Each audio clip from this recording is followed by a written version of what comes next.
नमस्कार दोस्तों, आज है 5 जुलाई और स्पेशल करंट अफेयर्स में आपका स्वागत है फ्रेंड्स।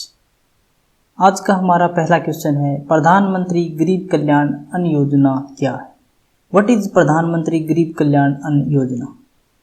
तो इस योजना के तहत प्रत्येक व्यक्ति को राष्ट्रीय खाद्य सुरक्षा अधिनियम के तहत प्रदान किए 5 किलो अनुदानित अनाज, गेहूं या चावल के अलावा 5 किलोग्राम मुफ्त खाद्यान्न प्रदान किया जाएगा। Under the scheme each person will be provided 5 kilogram free food grains in addition to the 5 kilogram subsidised grain provided under the national food security act. इस स्कीम के तहत कोविड-19 महामारी के खिलाफ लड़ाई में प्रधानमंत्री गरीब कल्याण पैकेज का यह एक हिस्सा है।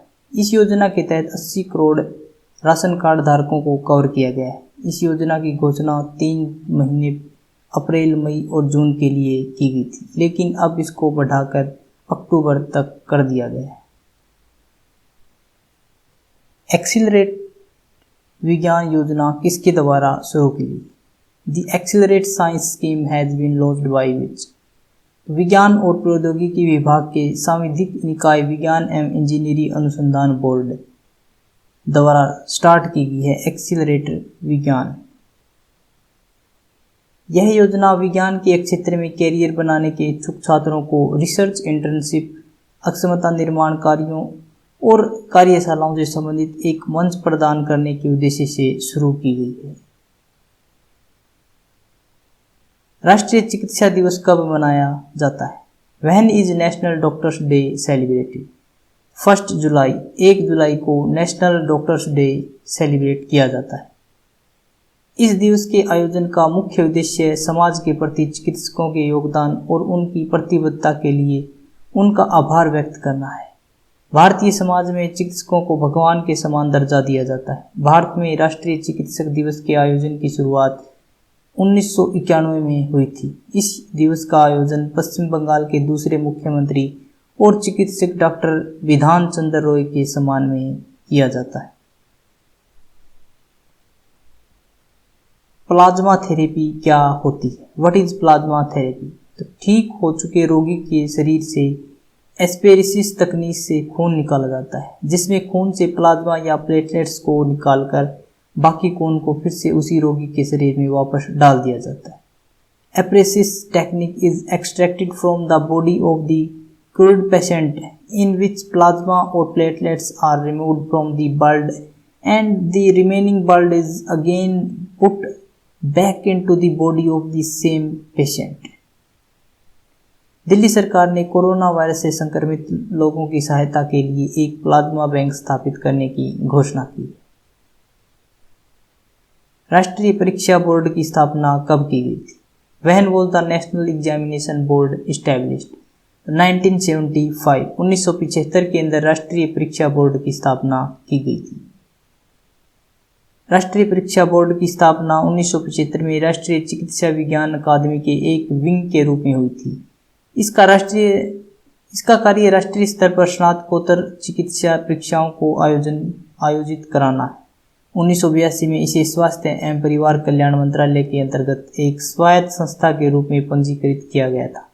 इसका उद्देश्य अखिल भारतीय स्तर पर आधुनिक चिकित्सा के क्षेत्र में उच्च मानक स्नातकोत्तर परीक्षाओं का आयोजन कराना, पात्रता के लिए बुनियादी प्रशिक्षण आवश्यकताओं को तैयार करना, स्नातकोत्तर प्रशिक्षण के लिए पाठ्यक्रम विकसित करना और जिन संस्थानों में इसका प्रशिक्षण दिया जाता है उन्हें मान्यता प्राप्त प्रदान करना है। इसके अंतर्गत नामांकित छात्रों को डिप्लोमेट्स ऑफ नेशनल बोर्ड कहा जाता है।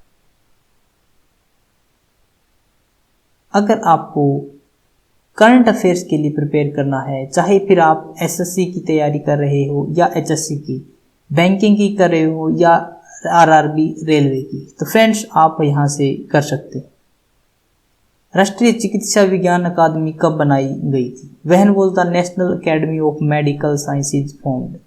तो 1961, 1961 में राष्ट्रीय चिकित्सा विज्ञान अकादमी बनाई गई थी। इसका उद्घाटन 19 दिसंबर 1961 को नई दिल्ली में भारत के पहले प्रधानमंत्री पंडित जवाहरलाल नेहरू द्वारा किया गया था। 16 नवंबर 1976 को भारत सरकार द्वारा स्थापित एक कार्यकारी समूह की सिफारिशों पर अकादमी का पुनः नाम राष्ट्रीय चिकित्सा विज्ञान अकादमी किया गया। अटॉर्नी जनरल की नियुक्ति कैसे की जाती है? How does the appointment of attorney general? भारतीय संविधान के अनुच्छेद 76 के अनुसार अटॉर्नी जनरल की नियुक्ति भारत के राष्ट्रपति द्वारा की जाती है। As per article 76 of the constitution of India, the attorney general is appointed by the president of India.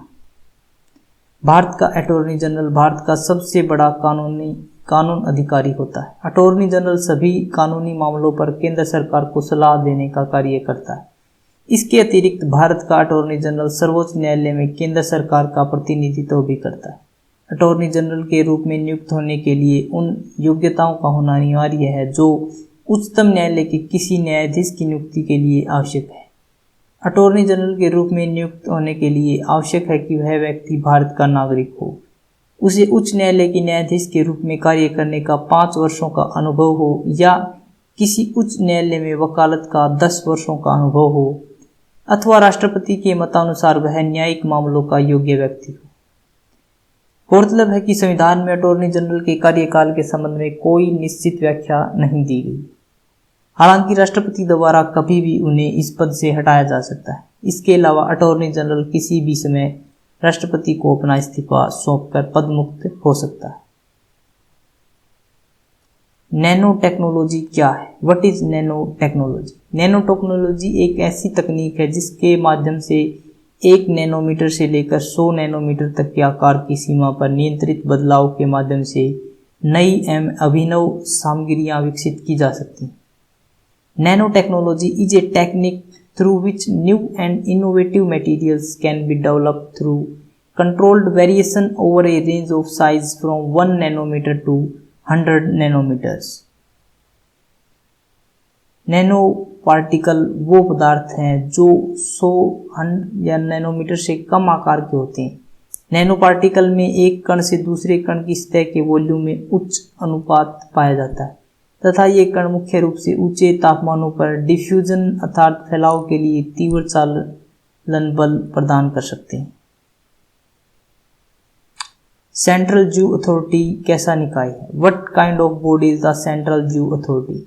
यह एक संवैधानिक निकाय है, स्टैट्यूटरी बॉडी है जिसका मुख्य उद्देश्य भारत में जानवरों के रखरखाव और स्वास्थ्य देखभाल के लिए न्यूनतम मानकों तथा मानदंडों को लागू करना है। It is a statutory body whose main objective is to implement the minimum standards and norms for the maintenance and health care of animals in India. सांविधिक निकाय के रूप में इसकी स्थापना 1992 में की गई थी। 1991 में इस निकाय की स्थापना के लिए वन्य जीव संरक्षण अधिनियम को संशोधित किया गया था। इस प्राधिकरण का मुख्य लक्ष्य देश की समृद्ध जैव विविधता के संरक्षण में राष्ट्रीय प्रयास को और मजबूत करना है, विशेष रूप से पशुओं के संबंध में बनाई गई थी। अगर जिंदगी कामयाब बनाना चाहते हो तो याद रखना कि बेशक पांव फिसल जाए पर जुबान मत फिसलने देना। फ्रेंड्स, एक बहुत ही अच्छी बात कही गई है यहाँ पर कि अगर जिंदगी में कामयाब होना है तो अपनी जुबान को हमेशा अपने कंट्रोल में रखना। इसका मतलब यह है कि आप जो भी शब्द बोलो, एक एक शब्द आपके कह सकते हैं कि तौले हुए होने चाहिए। कभी भी ऐसा शब्द अपने जुबान से न निकालो जो आपके लिए हानिकारक हो। इसीलिए कहा गया कि बेशक आपका पांव फिसल जाए पर जुबान कभी भी नहीं फिसलनी चाहिए। Question of the day friends, attorney general की नियुक्ति किसके द्वारा की जाती है? ऑप्शन ए है लोकसभा, ऑप्शन बी प्रधानमंत्री द्वारा, ऑप्शन सी राष्ट्रपति द्वारा और ऑप्शन डी महान्यायाधीश द्वारा। तो किसके द्वारा अटॉर्नी जनरल की नियुक्ति की जाती है? फ्रेंड्स, अगर आपको वीडियो अच्छी लगी तो इसे लाइक करें, शेयर करें और कमेंट करें। फ्रेंड्स, हमारे चैनल को सब्सक्राइब करें ताकि आपको नोटिफिकेशन मिलता रहे। अगर आपको इसकी पीडीएफ चाहिए तो आप हमारे टेलीग्राम ग्रुप को भी ज्वाइन कर सकते हैं, जिसका लिंक हमने डिस्क्रिप्शन बॉक्स में दिया हुआ है। आज के लिए इतना ही फ्रेंड्स। Thanks for watching.